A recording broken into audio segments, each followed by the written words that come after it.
तमिलनाडु की जनता और बाकी हर स्टेट की जनता जहां जहां मंदिर है, जहां जहां कर रहे हैं, सावधान हो जाओ इन लकड़बग्घों से, इन काल नेमियों से। ये आने वाले टाइम में आपके धर्म का तो सर्वनाश। ये वही डीएम की पार्टी है जो डेंगू मलेरिया बोल रहा था, उसका बेटा M.K. स्टालिन का बेटा। अब वही पार्टी आज फिर आ गई है मैदान में एक पुरानी प्रथा को। कुछ टाइम बाद एक एक मंदिर का एक एक कील तक ये नोच लेंगे। आने वाले 100-150 सालों में इनकी पीढ़ियां, अगर हिंदू सतर्क नहीं रहा, एकजुट नहीं हुआ और इन सारे पार्टियों को लात मार के नहीं भगाया तो पिताजी तो थूक रहे होंगे ऊपर से। और अगर स्वर्ग नर्क जैसी कुछ होगी ना तो पिताजी बहुत पीटेंगे नर्क में जाकर, क्योंकि पिताजी तो स्वर्ग में गए हैं ना। पिताजी ने ऐसे काम किया है, बाला साहब ठाकरे ने, सम्माननीय व्यक्ति हैं, आदर्श पुरुष हैं। लेकिन ये और साथ साथ एक और है यदुमुल्ला, यहाँ का समाजवादी पार्टी का, वो भी गया है, वो कृष्ण का वंशज है, पता नहीं खुद को बताता रहता है। और वहाँ जाकर मेरे को समझ में नहीं आ रहा है तुम किसको खुश कर रहे हो। तुम बीजेपी से लड़ाई लड़ रहे हो कि तुम सनातन धर्म से लड़ाई लड़ रहे हो, ये पहले चीज़ क्लियर होना चाहिए। अगर आप बीजेपी से लड़ाई लड़ रहे हो तो आप पक्का जीतोगे, अच्छा बुरा करके जीत सकते हो। लेकिन आप सनातन धर्म से लड़ाई लड़ रहे हो, अगर आप रामकृष्ण से लड़ाई लड़ रहे हो, अगर आप भगवान शिव से लड़ाई लड़ रहे हो, तो आपकी पराजय निश्चित है। नमस्कार, आप सब देख रहे हैं द डिजिटल रिपोर्टर। मैं हूं आपके साथ अर्जुन खजूरिया। देश के अंदर इस समय जो है माहौल जो है वो गर्म है, क्योंकि संसद का शीतकालीन सत्र चल रहा है। लेकिन इसी बीच आपको बता दें, जहां एक तरफ विपक्षी सांसद जो हैं SIR पर चर्चा कर रहे थे, वहीं दूसरी तरफ एक और अहम मुद्दा जो है वो इस समय देश के सामने आया है, जिस पर बहुत ज़्यादा चर्चा इस समय नहीं हो रही है, लेकिन उस पर गहन चर्चा होना बेहद आवश्यक है। जी हाँ, आपको बता दूं, हाल ही में मद्रास हाई कोर्ट के जो जज हैं स्वामीनाथन जी, उन्होंने जो है एक आदेश जो है वो दिया। वो आदेश ये था कि मदुरई में थिरुपरनकुंद्रम पहाड़ी पर 1500 साल पुराना एक मंदिर है, 6वीं शताब्दी का वो मंदिर है, और सुब्रमण्यम स्वामी मंदिर है।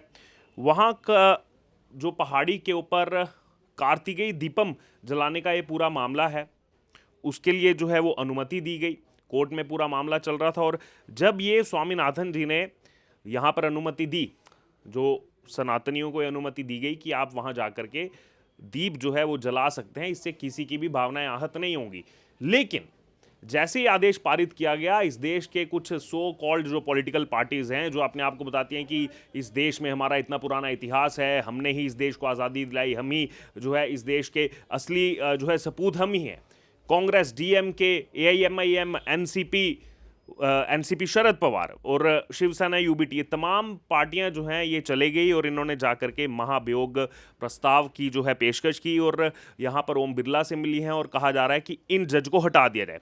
आइए बात करते हैं, हमारे साथ समाज सेवी गोरक्षक डॉक्टर प्रकाश सिंह मौजूद हैं, सीधे उनके पास चलते हैं। वो इस मामले में जो है बहुत गहन अध्ययन भी रखते हैं। सीधे और सटीक सवाल प्रकाश जी आपसे ये है कि एक मद्रास हाई कोर्ट में एक आदेश पारित किया जाता है एक जज की तरफ से, और DMK हो, कांग्रेस हो, तमाम ये दल, इनको कौन सी ऐसी पीड़ा उत्पन्न हो जाती है कि ये उस जज को हटाने के खिलाफ 120 सांसद जो हैं वो एक साथ हो जाते हैं, साइन करते हैं और कहते हैं कि हटा दिया जाए इस जज को। इन्होंने दीप जलाने की अनुमति कैसे दे दी पहाड़ी के ऊपर? ये चंद वोट पाने के लिए अपना जमीर अस्तित्व सब बेच खाए हैं।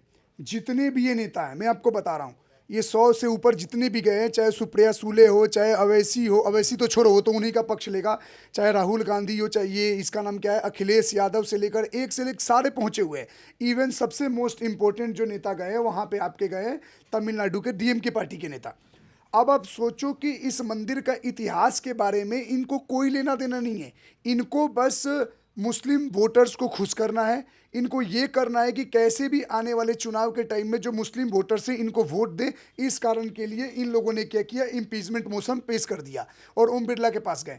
अब जो GR शायद स्वामीनाथन जी हैं, जो मद्रास हाई कोर्ट के जज थे, उन्होंने कितना क्लियर, एक मतलब ऐसा कोई बहुत बड़ा इन्होंने नहीं बोल दिया कि कोई स्टेटमेंट पास कर दिया, ऑर्डर पास कर दिया जिससे देश में इस तरह का तनाव पड़ना चाहिए, लेकिन इलेक्शन के कारण इन लोगों ने इस तरह का मोशन पेश किया। लेकिन मैं थोड़ा हिस्ट्री बता देना चाहता हूँ।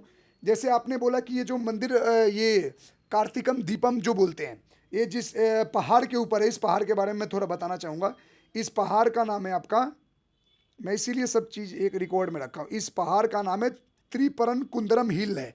इस त्रिपरनकुंद्रम हिल जो है वो एक्चुअली में आता है मंदिर के अंदर में, जो कार्तिकन दीपम है। पहले उस दीप को मंदिर के नीचे हिल्स में लगाया जाता था। जैसे मंदिर हो गया मंदिर के पास, तो जो पहाड़ का स्लोप होता था, पहाड़ के स्लोप पे नहीं जलाया जाता था। अब क्या किया गया है, वहाँ के लोकल लोगों ने बस उसमें परमिशन मांगा कि हम चाहते हैं कि ये जो मंदिर की प्रॉपर्टी है, पूरा पहाड़ का एरिया, जो हिल्स का एरिया मंदिर के आधा था, तो हम ऊपर में भी दीप जलाना चाहते हैं। और ऐसा साउथ में बहुत सारा टेम्पल है और भारत में, जहाँ पे मंदिर पे भी दीप जलाई जाती है और पहाड़ पे भी दीप जलाई जाती है।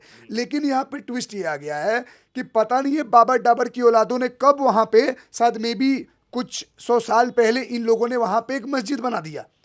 उस पहाड़ के ऊपर क्लियर है कि उन्होंने पहाड़ को कैप्चर करके वहां पे मस्जिद बना दिया। अब ये कोई नया चीज नहीं है। आप चाहे काशी चले जाओ, चाहे आप मथुरा चले जाओ, चाहे अयोध्या चले जाओ, चाहे दुनिया के हर जगह में जहां जहां ज्यादा रहे हैं भारत में अपने, वहां जानबूझकर कॉन्फ्लिक्ट कराने के लिए इन लोगों ने मस्जिदों का निर्माण कराया ताकि आने वाली पीढ़ी में लड़े। अब एक बात मैं आपसे पूछना चाहता हूं, इस देश में क्या सनातन पहले आया है कि मुल्ले तुल्ले पहले आए? सनातन पहले आया।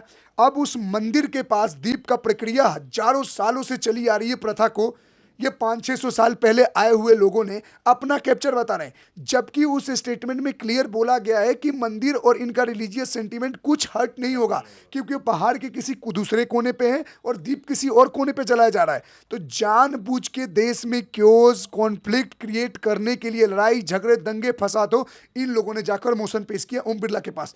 तो मैं यही बोलना चाहता हूं कि ऐसा क्यों है हर बार कि जब भी कोई सनातन की बात करता है, जज अगर वही मुस्लिम पक्ष में फैसला दे दे तो सेकुलरिज्म की जीत हो जाती है। जज जैसे ही फैसला दे दे हिंदू पक्ष में तो सेकुलरिज्म खतरे में आ जाता है। क्या वहाँ के लोगों का अपना भावना नहीं है? क्या हम अपनी जो प्रथा है उसको ना निभाएं? हजारों हजारों लोगों पे तुम लाठीचार्ज कर, उसके बाद भी सोचो, जज ने यह फैसला दिया कि कुछ लोग जब भी दीप जलाने जा सकते हैं दिन में CIA से पर्सनल्स के साथ, इतनी सुरक्षा में जाकर सिक्योरिटी के साथ, क्योंकि इनका कोई भरोसा नहीं, खुद ही की मस्जिद में कुछ कर लेंगे और बोलेंगे मंदिर वाले कर रहे हैं और लड़ाई झगड़ा दंगा करवाएंगे।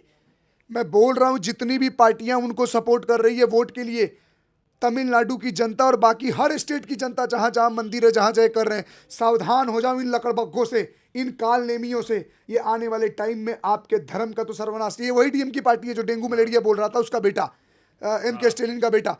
अब वही पार्टी आज फिर आ गई है मैदान में एक पुरानी प्रथा को।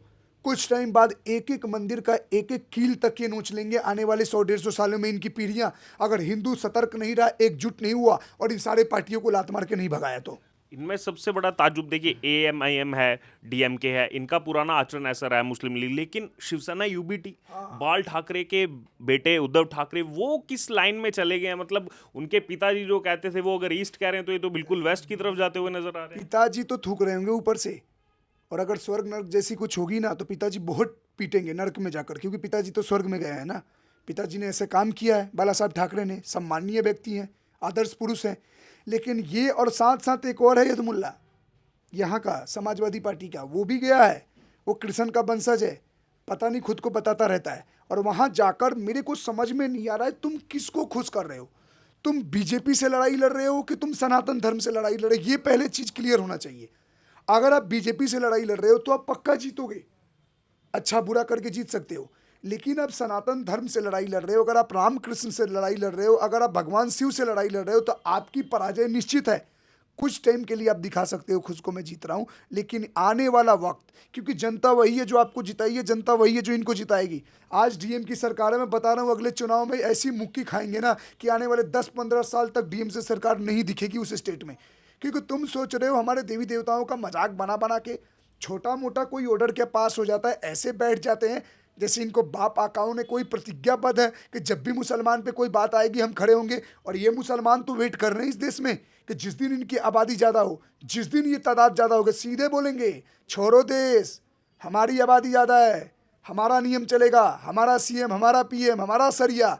तो ये आने में बस 20-25 साल है, क्योंकि आप 2 पैदा कर रहे हो, बगल वाला 25 पैदा कर रहे हो। कैसे लड़ोगे? रिसोर्सेज लिमिटेड है, लैंड लिमिटेड है, मनी लिमिटेड, सब कुछ लिमिटेड। तो आने वाला टाइम कितना थ्रेटफुल होगा ना, हमारी आने वाली फ्यूचर जनरेशन हमें कोसेंगी कि ये थे हमारे एंसेस्टर्स, ये थे हमारे पूर्वज जो जब लड़ने का टाइम था तो ज्ञान दे रहे थे। तो हम जैसे भी लोग हैं, जिस भाषा में समझेंगे हम जवाब देंगे और लड़ेंगे अपने धर्म और सनातन और हिंदुत्व के लिए।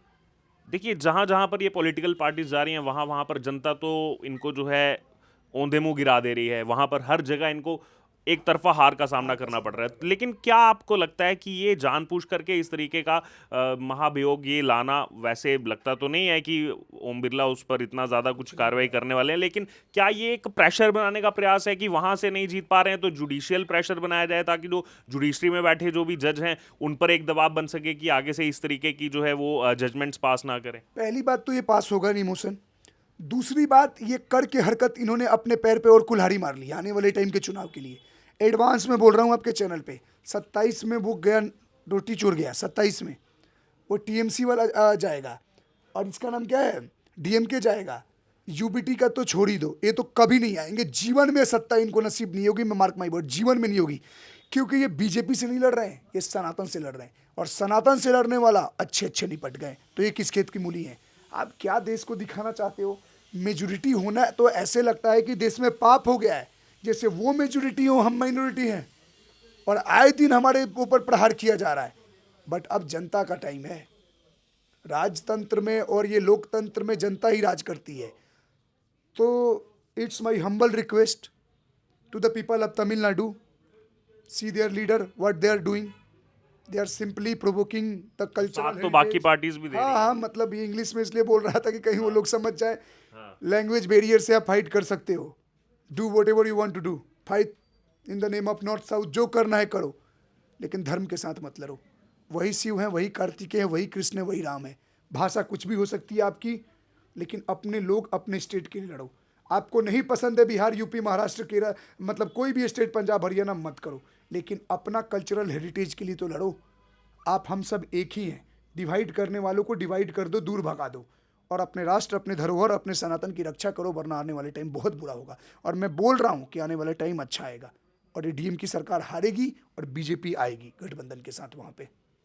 तो ये आपने सुना हमारे साथ डॉक्टर प्रकाश सिंह। एक ऐसा मुद्दा जिस पर इतनी ज़्यादा चर्चा नहीं हो रही है, लेकिन चर्चा इसलिए ज़रूरी है कि जो पॉलिटिकल पार्टीज इस समय कहती हैं कि देश के अंदर जो है डिक्टेटरशिप चल रही है, देश के अंदर जो है हिटलर राज आ गया है, और वहीं दूसरी तरफ आप उन पार्टियों की सच्चाई देख लें, कांग्रेस, डीएमके, एआईएम, मुस्लिम league, Shiv Sena, UBT, NCP, Sharad Pawar, केवल एक जो है जजमेंट दी जाती है एक जज की तरफ से, हाई कोर्ट के जज की तरफ से, और इनको इतना नागवार गुजरता है क्योंकि ये इनके पॉलिटिकल जो इनकी थिंकिंग है उसको सूट नहीं करता, तो उस जज को हटाने के लिए ये सभी सांसद जो हैं वो एकजुट हो जाते हैं। बहरहाल, अब आपने पूरी चर्चा यहाँ पर सुनी। इस पूरी चर्चा से आपकी जो राय हो आप जरूर हमारे साथ कमेंट बॉक्स में शेयर करें। बने रहे तमाम अपडेट्स के लिए द डिजिटल रिपोर्टर के साथ।